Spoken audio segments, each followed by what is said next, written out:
So another way you can add volume or contouring to a garment that is very decorative is by using pleats. So pleats are very common in garments, particularly women's clothing, although they're also quite functional. There are many different varieties of pleats out there. The two most common that you tend to find are what are called knife pleats and box pleats or inverted box pleats. So I'm going to talk to you about knife pleats. Knife pleats have all been sewn and pressed in the same direction. So each one of these is going towards this edge.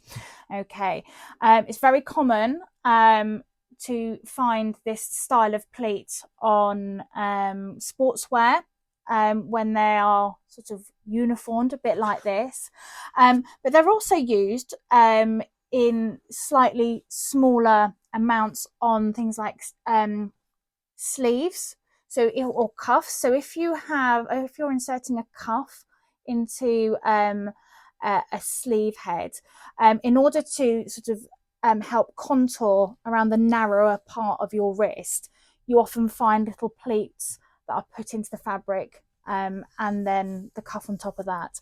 They're also quite decorative, and you tend to often find them in waists and on shoulders. And I've actually got two examples here. So in front of me, I have an example of a pattern that has pleats in the shoulder. Okay, and the way that this pattern company, this is McCall's, have illustrated that is by drawing a box, and each box obviously corresponds with each side, which does make this a little bit confusing, but there is an arrow telling you which direction the pleat will be pressed in. So if I were just to pop this onto the pattern, you would fold at this line, and using that arrow, the directional one, you would place it against the edge of that box, and that creates that pleat.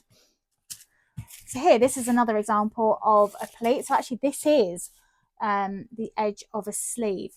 Now this pattern designer, I think it was New Look, again you've got the arrows pointing the direction of the fold, and they're illustrating that the block line is the folded point and the dashed line is where you're folding it to. So again, you'll be folding that over to create the pleat there.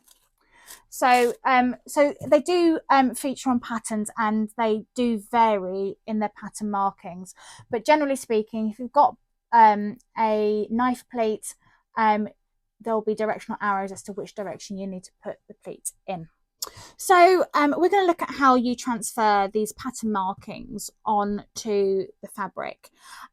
So there are, in this instance, there are tailor tack markings, and you've got two large circles which indicate that that is the line in which the pleat is going to be folded to, and you've got smaller circles which indicates that that's the line that's going to be folded. Now I suspect because there is information in your pattern instructions about that, that's why they've done it in such a way, and you can absolutely tailor tack these points, so you would end up doing 12 tailor tacks in total.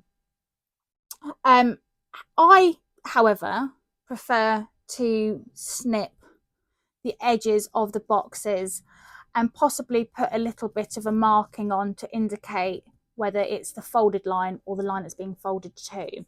So I'm gonna bypass these tailor tacks, and I'm going to do a little snip. I'm also going to utilize the pattern after it's been taken off to make sure that I've got everything aligned and to make sure that the pleats are going in the right direction.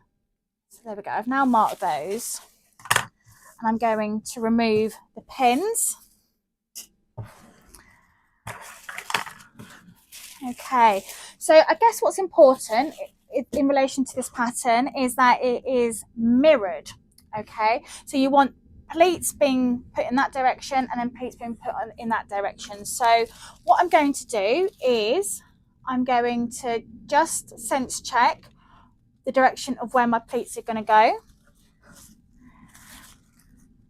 And I'm going to start off by folding a line and placing it up against that snip that I have done to indicate this part here. So I'm going to pin that into position. Right. And there we go. So that's there in position now. Okay. Now what I'm going to do is I'm going to flip my pattern over because this is now this side, and you'll notice obviously that the arrows are going this direction. So I'm now going to pleat this in that direction. And once I've done that, I'm going to show you how to tack these into position so that they are nice and secure and ready to be placed into the garment, whether that be a waistband or on a shoulder or on a cuff. So pressing pleats prior to stitching or prior to tacking into position is essential, and technically it's called underpressing. You're underpressing your pleats into position. Now pleats are designed to have open fabric. Okay, so you're not sewing all the way down this folded line.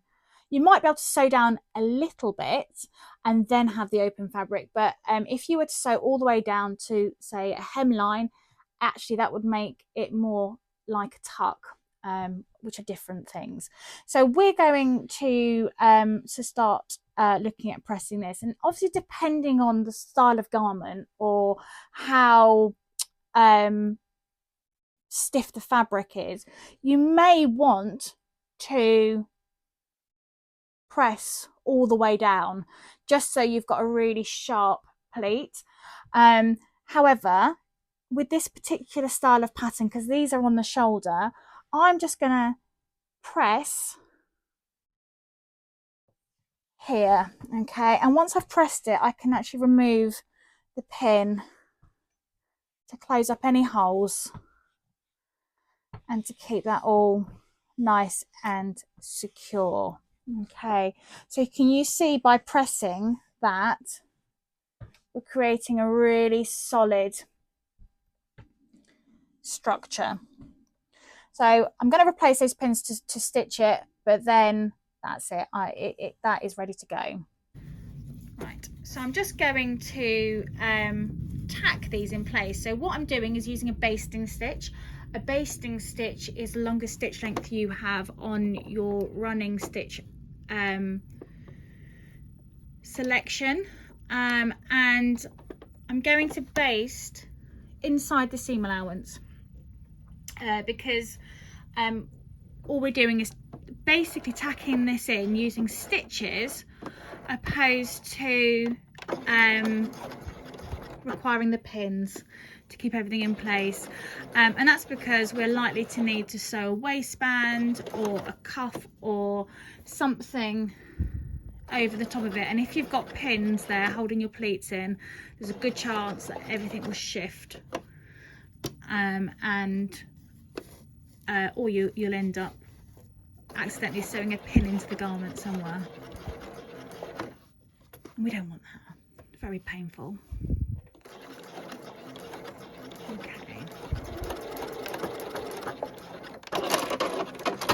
So that's now temporarily stitched into position, and that's how we do knife pleats. Okay, so I've just been playing about with these pattern pieces. So these are actually two mirror images.